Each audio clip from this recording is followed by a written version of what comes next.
GST ভর্তি পরীক্ষার প্রস্তুতি নিয়ে ভাবছেন? আচ্ছা, আজকের এই আলোচনায় আমরা প্রস্তুতির জন্য একটা একদম পরিষ্কার ব্লুপ্রিন্ট নিয়ে কথা বলবো। তো চলুন শুরু করা যাক। বিশ্ববিদ্যালয়ে ভর্তি পরীক্ষার সময়টা আমরা সবাই জানি কি পরিমাণ চাপের হয়, আর এই সময়টাতে একটা ঠিকঠাক গাইডলাইন পাওয়া যে কতটা জরুরি। অনেকেই কিন্তু ঠিক বুঝে উঠতে পারে না যে কোথা থেকে শুরু করবে বা কিভাবে পড়াশোনাটাকে আরও ইফেক্টিভ করে তুলবে। দেখুন, সফল হতে গেলে শুধু কি করতে হবে এটা জানলেই কিন্তু চলে না, কি করা যাবে না সেটাও জানাটা তার চেয়েও বেশি জরুরি। তো আজকে আমরা ঠিক এমনই ৩টা কমন ভুলের কথা বলবো, যেগুলো বেশিরভাগ ছাত্রছাত্রী জিএসটি প্রস্তুতির জার্নিটাকে কঠিন করে তোলে। প্রথমেই আসি সবচেয়ে বড় ভুলটা নিয়ে, আর সেটা হলো লো এফিশিয়েন্সি বা কম দক্ষতা। এর মানে কি? মানেটা হলো ঘন্টার পর ঘন্টা পড়াশোনা তো করা হচ্ছে, কিন্তু পরীক্ষার হলে গিয়ে সেই পড়াটা আর মনে আসছে না বা ঠিকমতো অ্যাপ্লাই করা যাচ্ছে না। আসলে শুধু অনেকক্ষণ বই নিয়ে বসে থাকলেই তো আর পড়া হয় না, তাই না? এই স্লাইডটা দেখলেই ব্যাপারটা একদম পরিষ্কার হয়ে যাবে। ভাবুন তো, একদিকে একজন ১০০টা টপিক পড়ল আর পারল ৫০টা প্রশ্নের সঠিক উত্তর দিতে, আর অন্যদিকে আরেকজন মাত্র ৭০টা টপিক পড়ল, কিন্তু সেগুলো এত ভালোভাবে পড়েছে যে ৬০টা প্রশ্নের সঠিক উত্তর দিয়ে দিল। তার মানে কি দাঁড়ালো? অনেক বেশি পড়ার থেকে যা পড়া হচ্ছে সেটা ভালোভাবে নিখুঁতভাবে পড়াটাই কিন্তু স্মার্ট ওয়ার্ক। এবার আসি দ্বিতীয় ভুলটায়।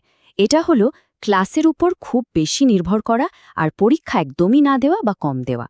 অনেকেই ভাবে যত বেশি ক্লাস করব ততই ভালো প্রস্তুতি হবে। কিন্তু আসল সত্যিটা হলো দক্ষতাটা তৈরি হয় নিয়মিত পরীক্ষা দেওয়ার মাঝা দিয়ে। ক্লাস করে জ্ঞান তো পাওয়া যায়, কিন্তু সেই জ্ঞানটা যে আসলেই নিজের হয়েছে সেটা ঝালিয়ে নেওয়ার জন্য পরীক্ষার কোনো বিকল্প নেই। আর ৩ নম্বর ভুল, এটা মানসিক কিন্তু ভীষণ জরুরি, আর সেটা হলো আত্মবিশ্বাসের অভাব। আমার লাইফটা শেষ বা জিএসটিতে চান্স না পেলে আর কিছুই হবে না, এই ধরনের নেগেটিভ চিন্তাগুলো মাথায় ঘুরতে থাকলে কি হয় জানেন? প্রস্তুতির পুরো স্পিরিটটাই নষ্ট হয়ে যায়।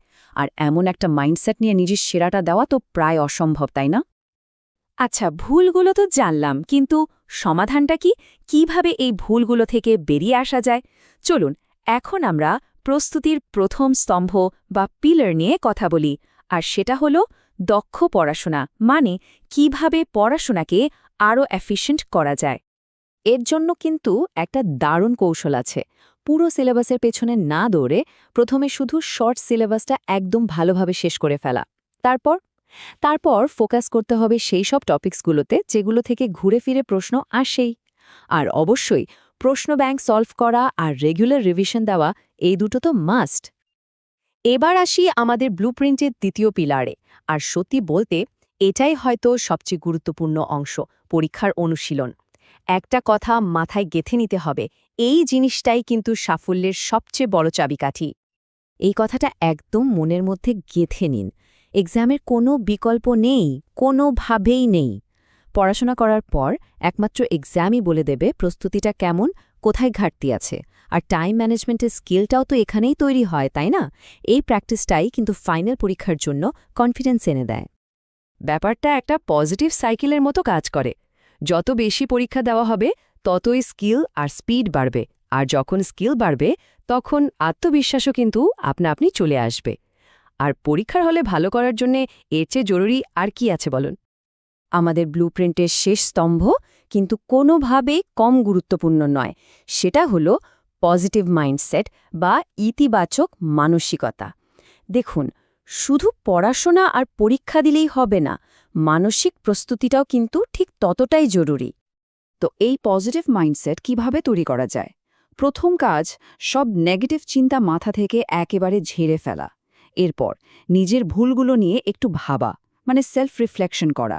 কেন আমার রেজাল্ট খারাপ হচ্ছে, কারণটা খুঁজে বের করা। আর হ্যাঁ, একটা খুব জরুরি কথা, কোনো কিছু না বুঝলে বা কোথাও আটকে গেলে টিচারদের সাহায্য চাইতে একদমই লজ্জা পাওয়া যাবে না। এতক্ষণ তো আমরা অনেক কিছু নিয়ে কথা বললাম। পুরো আলোচনাটাকে যদি আমরা কয়েকটা মূল মন্ত্রে নিয়ে আসতে চাই, তাহলে ব্যাপারটা কেমন দাঁড়ায়? চলুন এক নজরে দেখে নিই সেই পয়েন্টগুলো, যেগুলো একদমই ভোলা যাবে না। শুধু এই একটা সংখ্যা মনে রাখলেই চলবে, ৩। আমাদের পুরো প্রস্তুতির ব্লুপ্রিন্টটা কিন্তু এই ৩টা মূল আইডিয়ার উপরেই দাঁড়িয়ে আছে। তাহলে সফলতার সেই ৩টা মূল মন্ত্র কি কি? ১. পড়াশোনায় এফিসিয়েন্সি বাড়ানোর জন্য সবার আগে শর্ট সিলেবাস আর কমন টপিকগুলো শেষ করতে হবে। ২. যত বেশি সম্ভব পরীক্ষা দিতে হবে। মনে আছে তো, এটাই কিন্তু সাফল্যের সবচেয়ে বড় চাবিকাঠি। আর ৩. সব নেগেটিভ চিন্তা মাথা থেকে বের করে দিয়ে কনফিডেন্স আর সেলফ রিফ্লেকশনকে সঙ্গী করতে হবে। বিশ্বাস করুন, এই ৩টা জিনিস যদি ঠিকঠাকভাবে মেনে চলা যায়, তাহলে জিএসটি পরীক্ষায় ৫০০ থেকে ১,০০০-এর মধ্যে একটা ভালো র্যাঙ্ক করা কিন্তু একদমই সম্ভব। এটা মোটেও কোনো অসম্ভব লক্ষ্য না। তাহলে শেষ কথা কি? একটাই কথা, পড়াশোনা চালিয়ে যেতে হবে আর পরীক্ষা দিতে থাকতে হবে। এই দুটো কাজ ঠিকমতো করতে পারলেই সাফল্য আসবেই।